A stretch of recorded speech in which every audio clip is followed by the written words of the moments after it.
Welcome to English Stories Academy. Today, I am going to share with you one of the most inspiring, emotional, and powerful life stories of our time. This is not just the story of a man. It is the story of dreams, struggles, pain, hope, hard work, rejection, belief, and victory.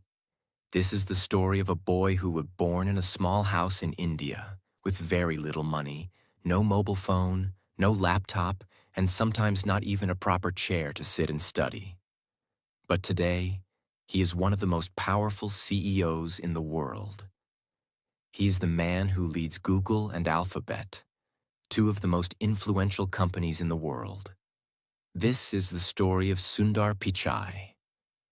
Many people dream, but only a few turn their dreams into reality. Many want success, but very few have the patience, humility, and courage to walk the long, difficult road that leads to greatness. Sundar Pichai's story is proof that you don't need to be born rich to become successful. You don't need to have expensive clothes or luxury things. What you really need is a burning desire to learn, a never-give-up attitude, and a humble heart. So, if you are someone who is struggling in life, if you feel like giving up, if you think the world is unfair, then this story is for you. Listen till the end, because this might just be the most important video you watch today. This is not just a biography. This is a guide, a lesson, a light for anyone who is walking through the dark. This story is perfect for learning English because it's simple, inspiring, and packed with real-life lessons. As we go through Sundar Pichai's journey, you'll hear everyday words and phrases that are easy to understand but also powerful. You'll learn how to describe challenges, success, and motivation, all in simple English. Plus, the story will help you improve your listening skills while keeping you engaged with a real, exciting life story.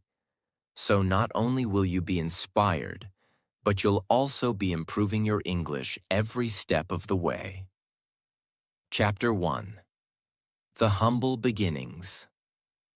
Let us go back to the year 1972, to a crowded, noisy city called Madurai, in the southern part of India. In this city, on June 10th, 1972, a boy named Pichai Sundararajan was born in a small middle-class family. The world knows him today as Sundar Pichai. His father, Raghunatha Pichai, was an electrical engineer who worked hard every day in a British company called GEC.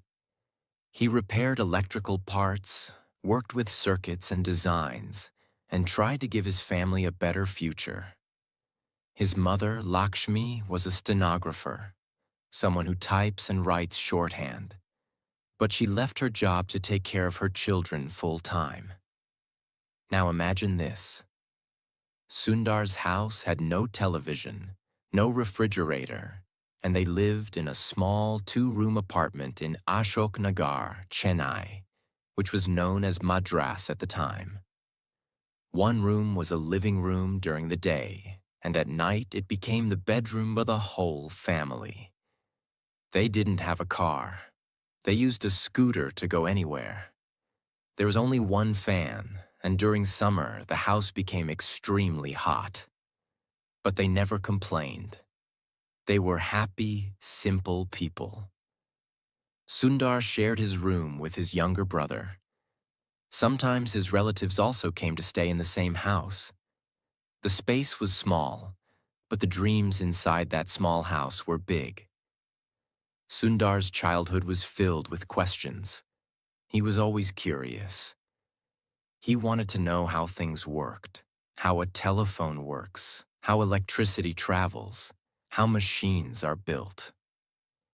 He asked his father many questions, and his father always answered with patience.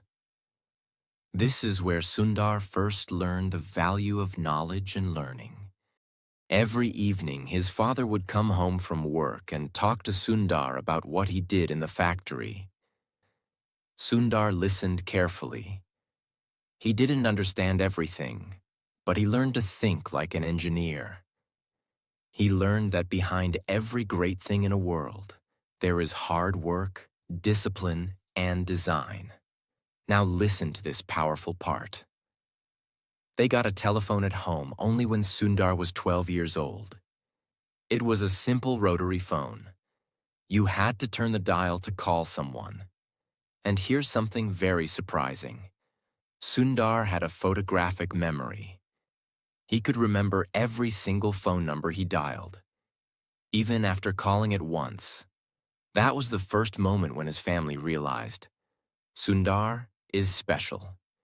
Even though he was very intelligent, Sundar was never proud or arrogant. He was quiet, polite, and shy. He was the kind of boy who sat in the back of the class but always scored the highest marks. He studied in Jawahar Vidyalaya, a school that was not fancy or elite, but it had good teachers. Sundar loved maths and science. He liked solving problems. He was not someone who learned only to pass exams. He learned because he enjoyed learning. Now you may ask, did he have tuition? Expensive books? No. He studied with what he had. He borrowed books from others. He worked harder than most students. And he never wasted time. When he grew older, he studied at a school called Vanavani, inside the IIT Madras campus. He saw brilliant students and professors there, and he started dreaming. One day, I want to go to a big college too. But dreams are not enough. Dreams must be followed by effort. After years of hard work and sleepless nights, Sundar Pichai finally made his parents proud by getting admission to IIT Kharagpur, one of the top engineering colleges in India. This was a big moment, not just for him, but for his entire family. Imagine this, a young boy, shy and humble, coming from a small house with no air conditioner, no computer, and very little money, now walking into one of the most respected colleges in the country. It was a new world for him. Big classrooms, brilliant minds, competitive students, and highly experienced professors. But here's something you should know. Even though he got in, life did not become easy. In fact, it became even tougher. Sundar chose to study metallurgical engineering, the study of metals, materials, and how they work in industries. Now you may ask, why metallurgy? Why not computer science? The truth is, Sundar was not from a rich family. He didn't know much about computers at that time. In fact, during his early IIT days, he had never even touched a real computer. But he was curious. He listened. He observed.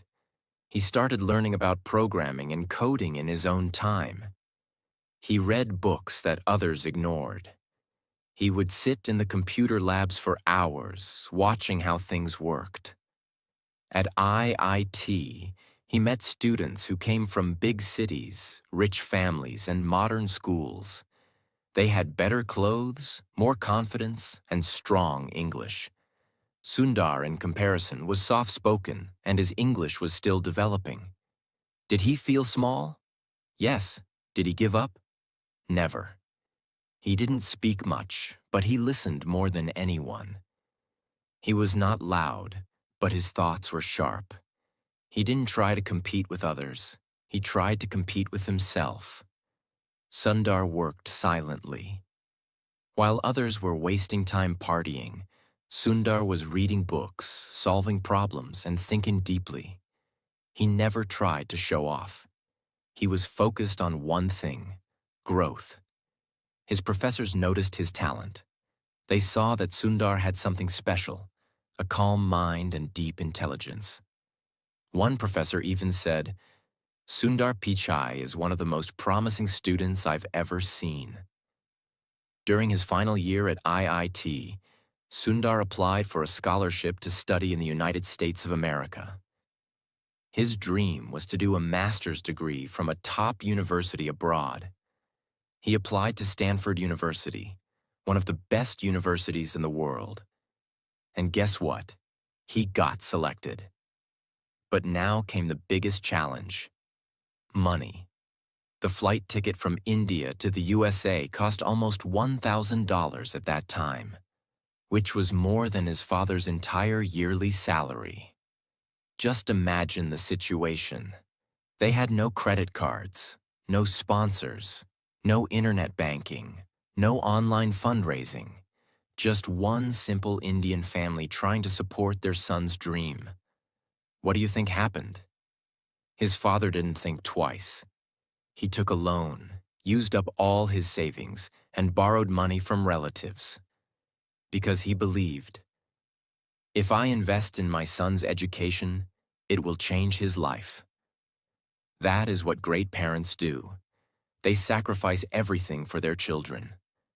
So one day, with one suitcase, a heart full of hope and tears in his mother's eyes, Sundar Pichai took his first flight ever, from Chennai to California. He was going to a country he had never seen before, a culture he didn't understand, and a life that was completely different from what he had known. When Sundar reached Stanford University, he was shocked. Everything was so different. The people, the food, the buildings, the teaching style, even the silence in the libraries. In India, he was used to crowded streets and noisy classrooms. In America, students walked with headphones, drank coffee during lectures, and asked professors tough questions without fear. At first, Sundar felt like an outsider. He didn't understand many things. People spoke fast English. He missed Indian food. He missed his family. He missed home. And do you know what he did when he first saw a computer with internet at Stanford? He just stared at it, because he couldn't believe such technology existed. In his early life, he had no access to internet. But here at Stanford, he had 24/7 access to modern computers, labs, and world-class professors. He knew this was his chance, so he studied day and night. He asked questions. He made notes. He sat in the front row. He learned everything, from programming to networking to computer systems. While other students partied, Sundar worked silently. And slowly, something started to change. He began to understand the American system. He made new friends. His English became better. His confidence grew. And he never forgot who he was or where he came from. Even when he had very little money, Sundar would save his small student stipend carefully. Once, he couldn't buy a backpack he liked because it was too expensive. So he waited, worked part-time, and bought it later, because he knew every dollar counted. After completing his master's in material sciences and engineering from Stanford, Sundar had many options. He could have gone back to India. He could have joined a regular company. But he wanted to go higher. He wanted to work in Silicon Valley, the place where all tech legends live and work. Apple, Microsoft, Google, Intel, Facebook, all are born there. But getting a job in Silicon Valley was not easy. Sundar worked for a few companies first. He joined Applied Materials. Then he went on to do an MBA from Wharton School at the University of Pennsylvania. At Wharton, he was named a Siebel Scholar and a Palmer Scholar, titles given to the top students of the class. Now imagine this: a boy who didn't have a phone till he was 12, now standing in classrooms where future billionaires and CEOs studied. And still, he stayed humble. This is what made Sundar different. He never forgot his roots. Sundar Pichai was now standing at the doors of the most powerful companies in Silicon Valley. His qualifications were excellent. Master's in Engineering from Stanford, MBA from Wharton with top honors, real work experience at companies like Applied Materials and McKinsey. But there was one thing he had in his heart that others didn't: hunger. A hunger to build, to learn, and to create something useful for the world. It was the year 2004, and Sundar had just applied for a job at a growing tech company called Google. At that time, Google was already known for its search engine, but it wasn't as huge as it is today. They had fewer products, fewer employees, and fewer offices. Sundar didn't know that this one interview would change his entire life. He prepared hard. He studied computer systems, logic problems, case studies. He knew he was not a typical programmer. But what he had was clarity, strategy, and the ability to understand what users need. On the day of the interview, he entered Google's office, which was not very flashy at that time. He was calm, focused. They gave him technical problems. He solved them logically. They asked him product questions. He gave unique insights. They asked him, "What would you improve about Google?" He said, "Let's make the homepage simpler. Let's build tools around the search engine. Let's think beyond." He didn't say what they wanted to hear. He said what he truly believed. And that impressed everyone. Sundar got the job. He joined as a product manager, a role where you don't just code. You also think. You solve problems. You plan the future of the product. And this role was perfect for him. When Sundar joined Google, he was quiet. Other managers were loud and confident. They had big egos. They spoke in meetings to show their power. Sundar, he spoke only when needed. But when he did, people listened. He was given a simple job: work on Google's search toolbar, the small bar that lets you search Google from your browser without opening the main page. It was not a glamorous job. No one thought it was important. But Sundar saw the future. He realized that if people used Google directly from their browser, they would stop using other search engines. Google would become faster, easier, and more natural. So he worked day and night to make the toolbar better. He studied how users searched, how fast the results came, and what made the experience smooth. He focused on user behavior, what people really wanted, not just what engineers wanted to build. He improved the toolbar until it became a major reason for Google's early success. As Sundar was working, he saw a big problem. Most people were using Microsoft's Internet Explorer or Mozilla Firefox to browse the internet. But those browsers were slow, clunky, and full of bugs. He thought, why not build our own browser? This was a huge risk. Google was a search company, not a browser company. Building a browser would take years, and many senior leaders said it was a bad idea. But Sundar believed in speed, simplicity, and control. He said, if we control the browser, we can improve the full user experience. And if we don't build it, someone else will. Still, no one was ready to fund his idea. So what did he do? He kept pushing. He made presentations. He showed prototypes. He convinced one team member at a time. He created a small team and started building in secret. Finally, Larry Page, Google's co-founder, believed in him and said, let's go for it. That project became Google Chrome. When Chrome launched in 2008, it was clean, fast, and easy to use. People loved it. Within a few years, Google Chrome became the #1 browser in the world. And this one product made Sundar Pichai a rising star inside Google. Why? Because he had a clear vision. He built a strong team. He took a huge risk. And most importantly, He put the user first. He didn't build Chrome to become famous. He built it to solve a real problem. And that's what true leaders do. After Chrome, Sundar didn't stop. He worked on Google Drive, Gmail improvements, Google Maps, Android. He later took full control of Android. Every time, he led his team with humility. He was not bossy. He listened to others. He allowed people to disagree. He created a culture of respect. His colleagues said, "Sundar makes you feel smart, even if he's the smartest guy in the room." He was not a micromanager. He gave people space. But he always asked one question: how does this help the user? That's why his projects were always successful, because he focused on people, not just technology.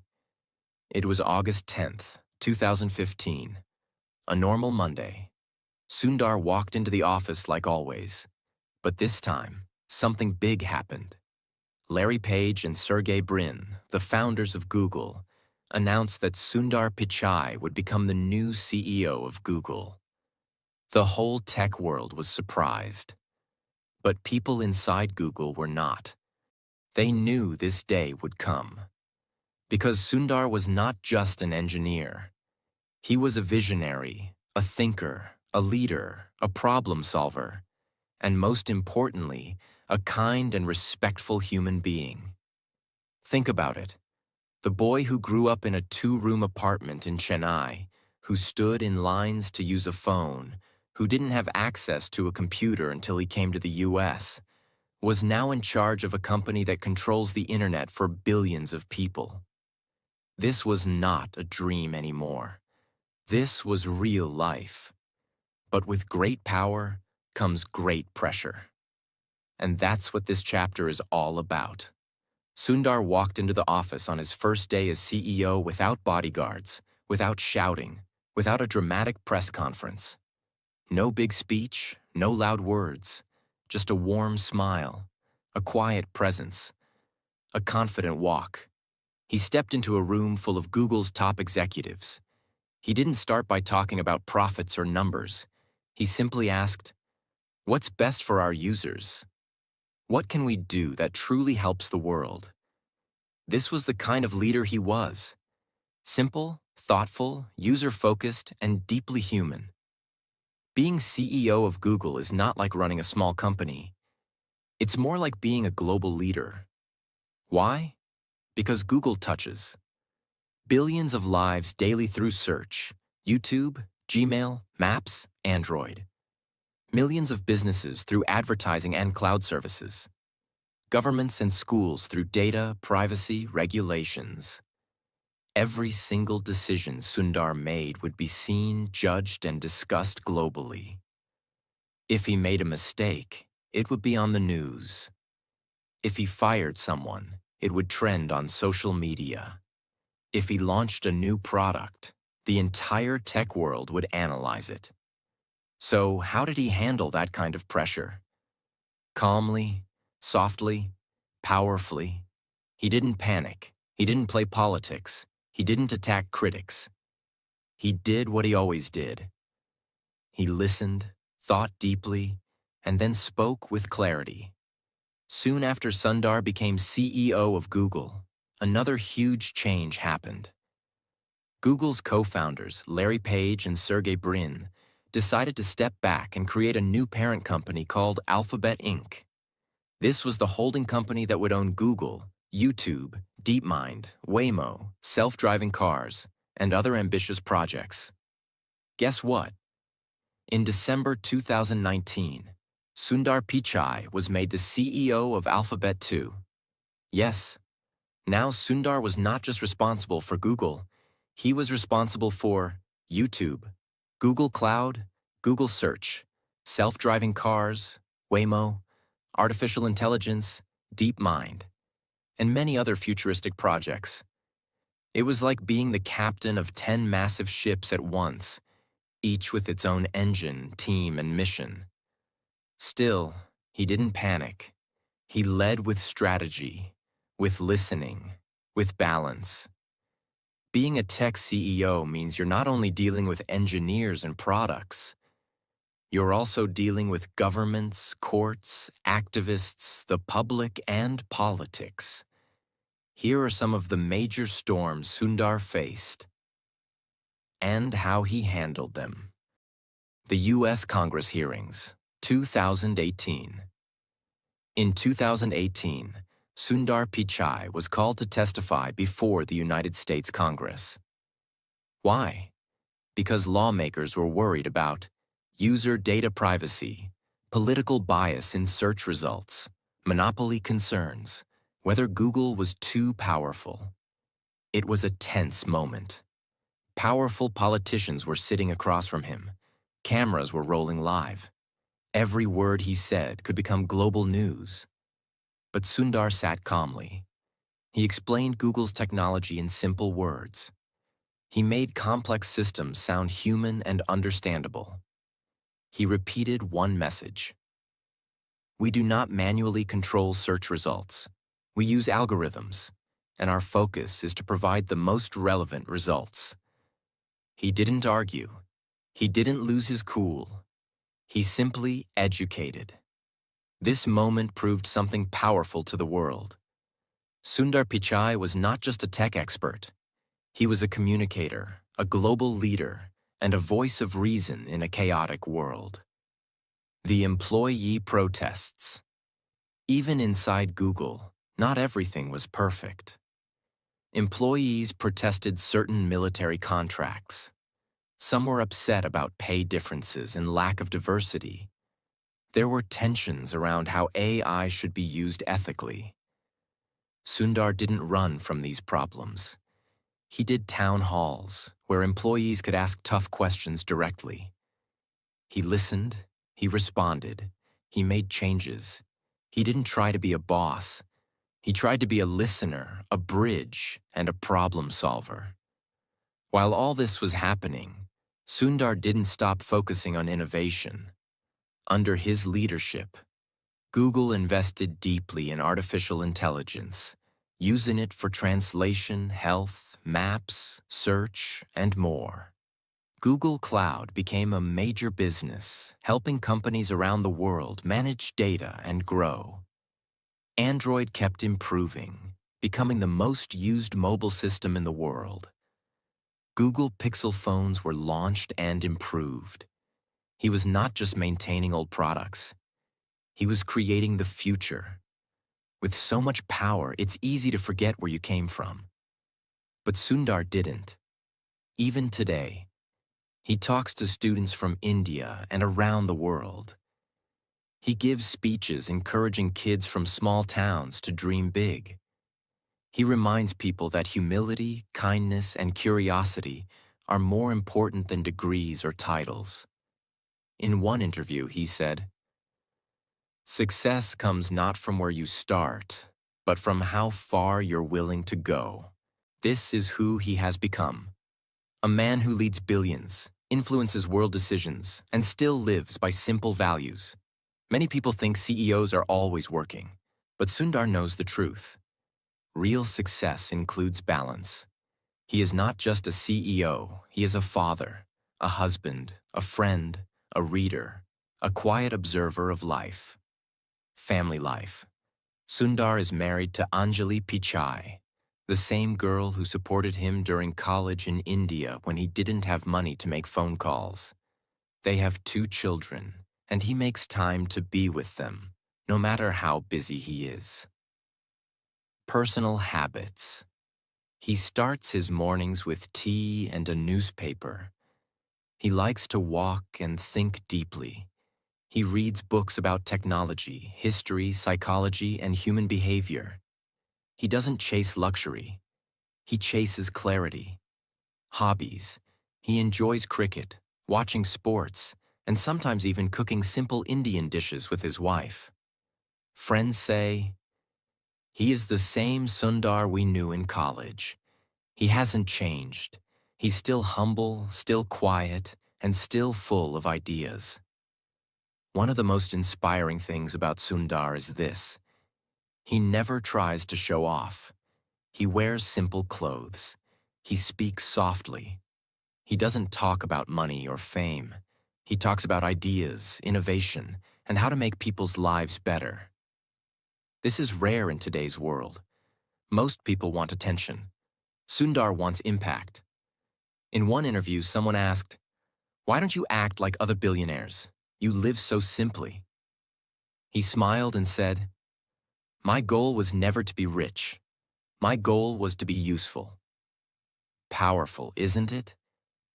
Today, Sundar Pichai is respected all over the world. He has been listed in Time magazine's 100 most influential people multiple times. He is invited to speak at world forums about the future of AI, climate change, and digital freedom.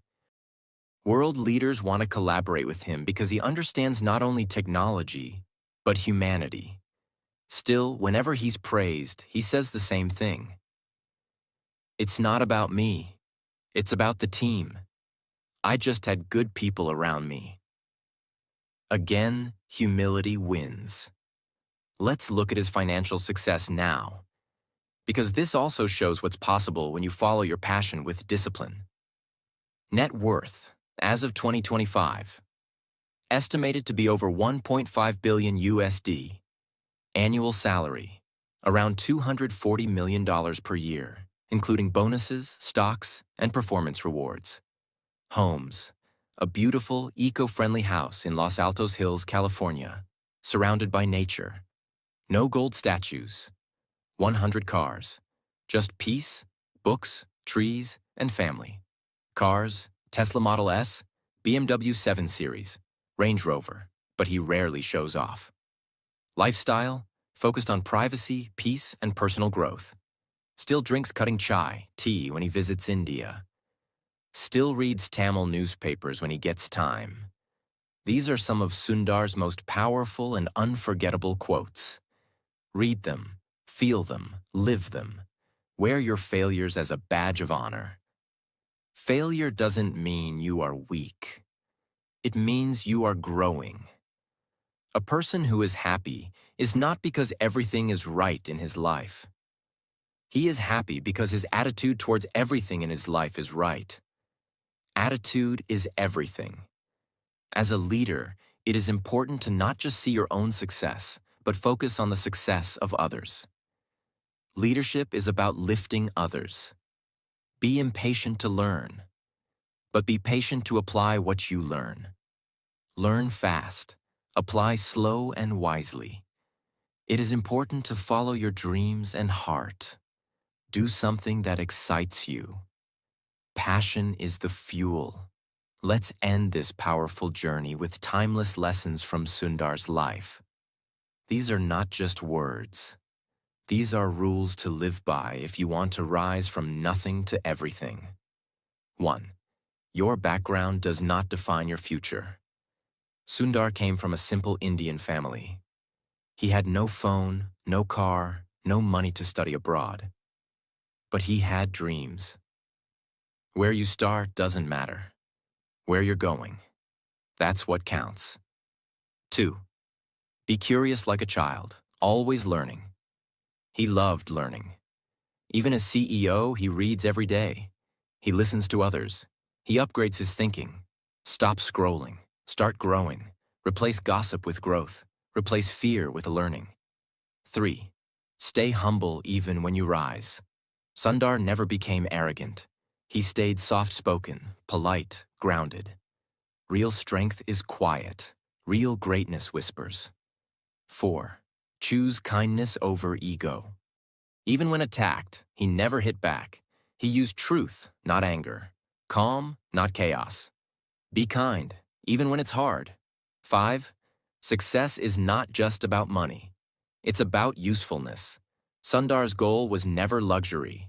His goal was to make a difference, and he did. Don't chase money. Chase meaning. 6.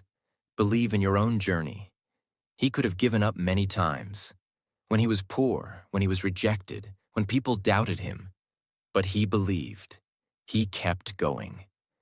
Even if no one believes in you, you believe in you. Sundar Pichai's story is not just the journey of a tech leader, it's the journey of a human soul who started with nothing and built an empire with honesty, humility, and heart. Let his story remind you, you don't need to be born rich. You don't need to speak perfect English. You don't need connections.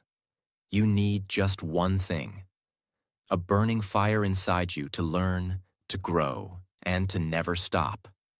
No matter how hard life gets, if this story inspired you, if Sundar Pichai's life touched your heart, if you feel more motivated today, if you believe you too can rise, then subscribe to our channel to learn something new every single day. Here we tell you stories, teach you English, inspire your mind, and help you become the best version of you. This is not the end. This is your beginning. Go now, dream, work, grow. You are the next Sundar Pichai, and the world is waiting for your story. Like, share, and subscribe to our channel.